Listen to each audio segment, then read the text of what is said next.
હે ગાઈસ, તો બધાને મારા જય માતાજી અને હેપી સન્ડે છે.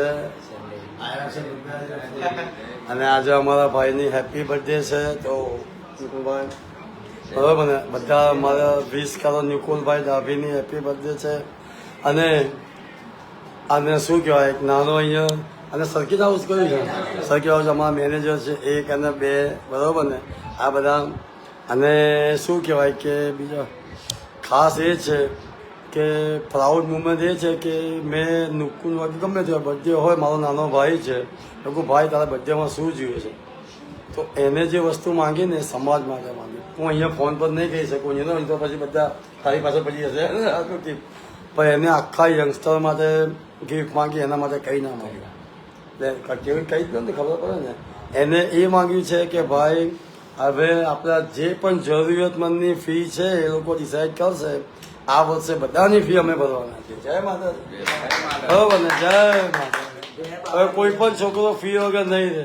મેં જોયું પેલી બે જગાતીવારની 2 છોકરીઓ કે 5 વર્ષ સુધી 2 વર્ષથી માસી જ નથી મળી એમને. પણ કયો વાસ મને ખબર નથી. I take a mistake. કેમ? પૈસાના ભાવ. અરે અને હવે પછી આ વર્ષે નિકુલભાઈની બર્થડે ગિફ્ટ છે આ નિકુલ ડાભીની કે કોઈ પણ નાતનો સાત સમાજનો જ હોવો જોઈએ. ભલે તો એ લોકો બરાબર ને. અને કેવાયસી કરીને પછી કરોડપતિ મારી તો કરોડપતિ લોકો આવે કે ભાઈ મને હે ને બરાબર. પણ ભાઈ તમે અમારો ધ્યેય જુઓ. તમે જે પૈસા નહીં લો ને તે બીજાને કામ લાગશે યાર. તમે કેમ નથી સમજતા? એટલે તમારી જોડે છે, સક્ષમ છે, તો ઉલટી તમારા નાતનો સપોર્ટ કરવો જોઈએ કે લાવ ભાઈ હે કેમ કોઈ ઉપર નથી લઈ જવાનું. યાદ રાખજો, મેં 2009માં જ્યારે મારી છોકરી એક્સપાયર થઈ ગઈ હતી ને, મારી તેની લાસ્ટનો હું આખી રાત લઈને બેઠો, એ દિવસે મને પૈસાનો મોહ નીકળી ગયો. આખી રાત મારી 1 વર્ષ ને 1 મહિનો ને 13 દિવસની છોકરી હતી, એક જ મહિનાની. અને હું પછી મેં કહ્યું મારે એ ફ્રી મારી જે પૈસા હતા મેં આપી દઉં.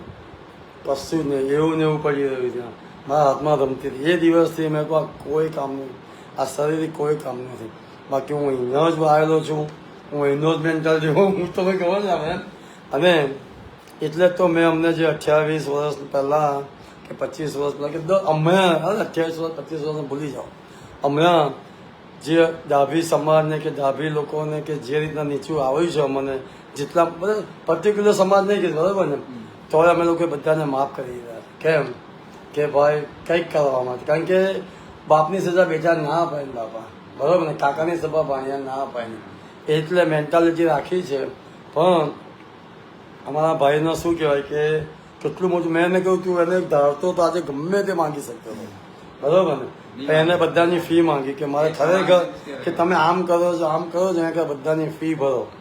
કોઈ તો હવે પછી સાત સમાજનું કોઈ પણ ફી વગર નહીં રહે. પણ એનું કેવાયસી અમારા નિકુલ ડાભી કરશે, કારણ કે આ એની બર્થડે ગિફ્ટ છે ભાઈ, બરાબર ને. એટલે પછી મારો ભૂલ થઈ જાય કે મને તો ખબર ના પડે. મને તો પાછળથી ખબર પડે કે પેલો તો મારુતિમાં પૈસા લેવા આવ્યો હતો હે, અને બિચારો બસમાંથી ચાલીને આવેલો ત્યાં બેઠેલો એ બિચારો એમને રહી જાય છે. સાચી વાત નહીં ખોટી વાત? એટલે અને આના નિકુલના હિસાબે જો કોઈને દુઃખ થયું હોય તો એના બદલે હું માફી માંગુ છું ભાઈ. કેમ? મારો નાનો ભાઈ છે, પણ એને કશું પણ ખોટું નથી કર્યું એ હું કહું છું. હું માફી માંગુ છું કે મારામાં શું કહેવાય કે ડાભી છું એટલે. બાકી મારા ભાઈ એક પેનીનું ખોટું નથી કર્યું, બરાબર ને, એ કહી દઉં. માફી તો ખાલી દિલથી માંગી છે, બરાબર ને. પણ એમને આપણા દરેક માટે આ બહુ મોટી ગિફ્ટ આપી દીધી છે ભાઈ, બરાબર નીકળે. તો પછી હવે સમાજના સાત સમાજના તમને કોઈ પણ લાગે એવું તો એમનો કોન્ટેક્ટ કરો નીકળ, બરાબર નીકળ એમની ટીમનો. અને એમની બર્થડે ગિફ્ટ છે, બધા હેપી બર્થડે લખો અંદર. નિકુલભાઈને કહો we love you, come on guys. એમને હસાવો, મારા ભાઈ હસતા નથી, દુઃખના માર્યા. અને પોલીસવાળા છે ને, પોલીસવાળા ઓછું હશે પણ સર્કિટ હાઉસમાં છે. એમની ચાય છે, અમારા મારી રિયા બધા સૂઈ ગયા છે. તો બધાને મારા જય માતાજી. અને અમે પછી આવી ગયા છે. જય માતા.